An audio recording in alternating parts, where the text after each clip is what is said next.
Hello everyone, welcome to युक्ति professional classes.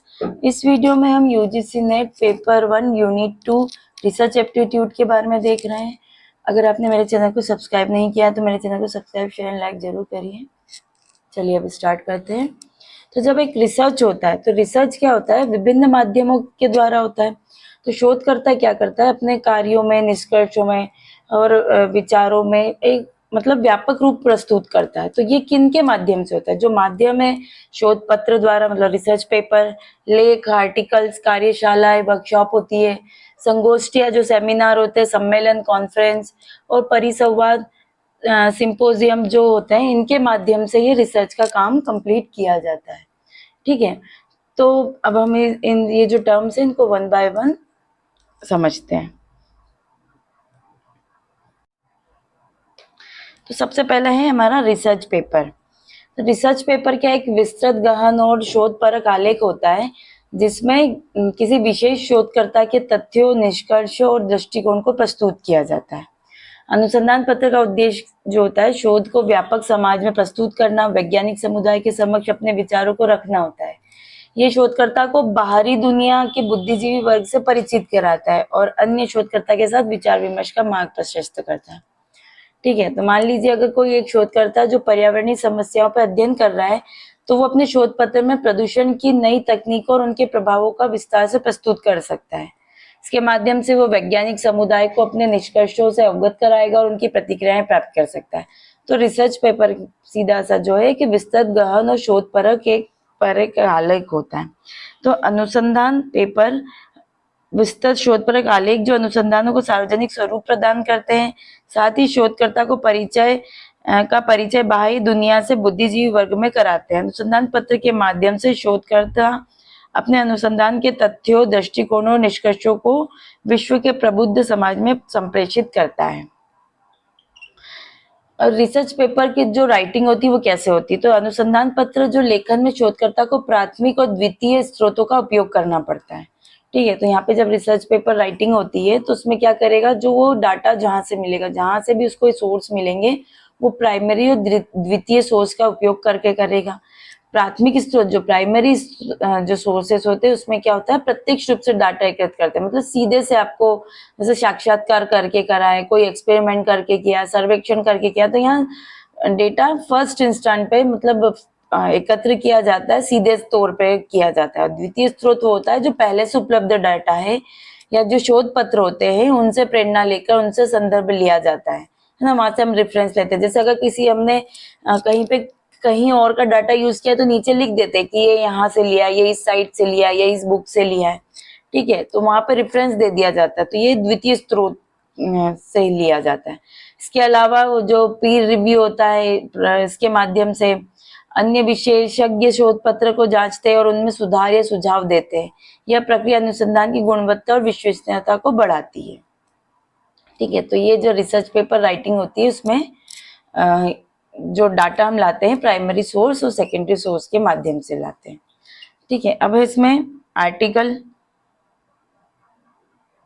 अनुसंधान paper जो है उसके लाभ क्या है? तो अपने क्षेत्र के विद्वानों से प्रत्यक्ष और अप्रत्यक्ष ढंग से परिचित होना, राष्ट्रीय, अंतर्राष्ट्रीय एवं क्षेत्रीय उपलब्धियां तथा ख्याति अर्जित करता है, आगामी अनुसंधानों में अपेक्षित सुधार करना, अनुसंधान प्रक्रिया में निष्कर्षों का व्यापक संप्रेक्षण, अनुसंधान संबंधी आत्मविश्वास में वृद्धि होना, अनुसंधान के निष्कर्षों को व्यापक आलोचना एवं सुधार के लिए स्वतंत्र करना, अपनी लक्ष्योन्मुखी अनुसंधान प्रक्रिया का दिन प्रतिदिन परिमार्जन करना, आत्म प्रकाशन, आत्म प्रबोधन जैसे मूल्यों का निर्माण करना, व्यावसायिक दक्षताओं हेतु मापदंड के रूप में प्रयोग करना, अनुसंधान पत्र शोधकर्ता की व्याख्या, विश्लेषण क्षमता, मूल्यांकन और तर्क को प्रस्तुत करता है। तो ये इसके एडवांटेजेस है।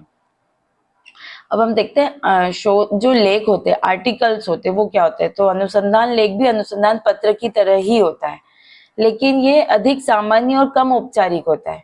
लेख का उद्देश्य जो होता है वो शोध के निष्कर्षों को बड़ी संख्या में पाठकों के सामने प्रस्तुत करना होता है। यह शोध पत्र की तुलना में थोड़ा आसान और सरल भाषा में लिखा जाता है, ताकि जो गैर विशेषज्ञ लोग हैं वो भी इसको समझ सके।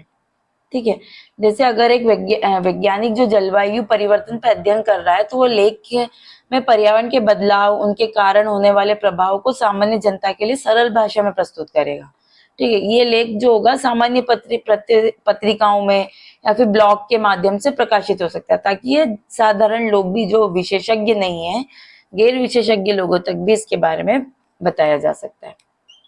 फिर है वर्कशॉप के माध्यम से भी हम डाटा कलेक्ट करते हैं, मतलब जानकारी हासिल करते हैं हमारी शोध में, जो हम रिसर्च कर रहे हैं उसमें जहां जहां से हम ज्ञान प्राप्त करते हैं, तो वो इन माध्यमों से कर रहे हैं, तो वर्कशॉप भी उसका एक हिस्सा है। तो वर्कशॉप जो है, कार्यशाला एक ऐसा मंच होता है जहाँ पर पार्टिसिपेट जो होते हैं वो व्यवहारिक प्रशिक्षण या अभ्यास करते हैं, यहाँ पे वो प्रैक्टिकली काम करते हैं। ये सामान्यतः 1 या 2 दिन की होती है और किसी विशेष विषय पर ध्यान केंद्रित करती है। कार्यशालाओं का उद्देश्य प्रतिभागियों को नई तकनीकों या सिद्धांतों का प्रयोगात्मक अनुभव प्रदान करना होता है। अगर मान लीजिए अगर कोई टीचर नई शिक्षा पद्धति पर कार्यशाला आयोजित करता है, जिसमें शिक्षकों को नई शैक्षिक तकनीकों का प्रयोग करना सिखाया जाता है ना, अगर कोई टीचिंग की कोई नई मेथड आती है तो इसके लिए वर्कशॉप लगाइए, जिसमें क्या होगा, जो टीचर्स है उनको इसके बारे में ज्ञान दिया जाएगा, उसको इस विशेष विषय पर ध्यान केंद्रित किया जाता है। कार्यशालाओं का उद्देश्य प्रतिभागियों को नई तकनीकों के बारे में बताना, सिद्धांतों के बारे में, सिद्धांतों का प्रयोग कैसा करना है, प्रयोगात्मक अनुभव प्रदान करना इसका उद्देश्य होता है। फिर होता है सेमिनार, संगोष्ठी जो होती है, तो यहाँ एक औपचारिक सभा होती है एक तरीके से ये, जिसमें शोधकर्ता या विशेषज्ञ किसी विषय पर व्याख्यान देते, लेक्चर देंगे। यहाँ पे सेमिनार में क्या होगा, कोई एक पर्सन लेक्चर देगा और विचार विमर्श करते हैं उस पर। इसका उद्देश्य किसी विशेष विषय पर जानकारी शेयर करना होता है और उस पर संवाद कम्युनिकेशन करना होता है। संगोष्ठी जो होती है उसमें उपस्थित लोग उस विषय पर अपने विचार और प्रश्न प्रस्तुत कर सकते हैं। मान लीजिए अगर कोई एक सेमिनार किया गया है जिसमें आर्टिफिशियल इंटेलिजेंस और शिक्षा पर किया गया है, ये टॉपिक है, तो इस जो संगोष्ठी है, जो सेमिनार, इसमें विभिन्न जितने भी शिक्षाविद और विशेषज्ञ होंगे जो आर्टिफिशियल इंटेलिजेंस की होगी कि शिक्षा में उपयोगिता पर अपने शोध और विचार प्रस्तुत करेंगे और शिक्षकों से संवाद करेंगे इस बारे में। तो सेमिनार में इस तरीके से होगा। फिर आता है कॉन्फ्रेंस। तो कॉन्फ्रेंस जो है एक सम्मेलन होगा, एक बड़ा आयोजन होता है, इसमें विभिन्न क्षेत्रों के विशेषज्ञ होते हैं, शोधकर्ता एकत्र होते हैं और अपने शोध कार्यों को प्रस्तुत करते हैं। सम्मेलन में कई सत्र होते हैं जहाँ शोधकर्ता अपने अपने विषयों पर शोध पत्र पढ़ते हैं और फिर उन पर चर्चा होती है। ये एक व्यापक मंच होता है जहाँ शोधकर्ताओं को अपने कार्यों को वैश्विक स्तर पर प्रस्तुत करने का अवसर मिलता है। तो कॉन्फ्रेंस में जनरली ये बड़े लेवल का होता है। ठीक है। इसमें वही अगर वैज्ञानिक सम्मेलन हुआ एक और उसमें जलवायु परिवर्तन पर एक किया गया है, तो यहाँ शोधकर्ता, पर्यावरणविद विभिन्न सत्रों में अपने शोध पत्र प्रस्तुत करेंगे और इस विषय पर गहन चर्चा करेंगे। फिर परिसंवाद। तो परिसंवाद भी एक चर्चा ही होती है, चर्चा का पर आधारित होती है, जिसमें कुछ विशेषज्ञ किसी विशेष विषय पर विचार विमर्श करते हैं। ये संगोष्ठी और सम्मेलन की तुलना में थोड़ा अधिक संवादात्मक होता है, इसमें ज्यादा कम्युनिकेशन और ज्यादा वो, जहाँ प्रतिभागी सक्रिय रूप से बहस और विचार विमर्श करते हैं। परिसंवाद का उद्देश्य किसी मुद्दे पर गहन समझ विकसित करना है और नए दृष्टिकोण प्रस्तुत करना होता है। मान लीजिए एक कोई परिसंवाद जो है सस्टेनेबल डेवलपमेंट पर आयोजित किया गया है, तो विभिन्न विशेषज्ञ इस विषय पर अपने दृष्टिकोण प्रस्तुत करेंगे, फिर उस पर विस्तृत संवाद और बहस करेंगे।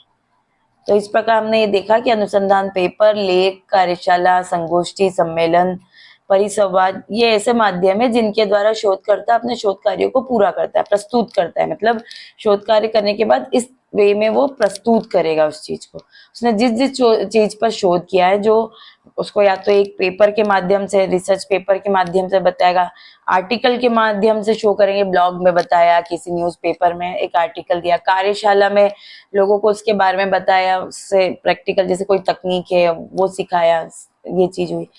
फिर सेमिनार हुआ तो वहां पे लेक्चर दिया उन्होंने।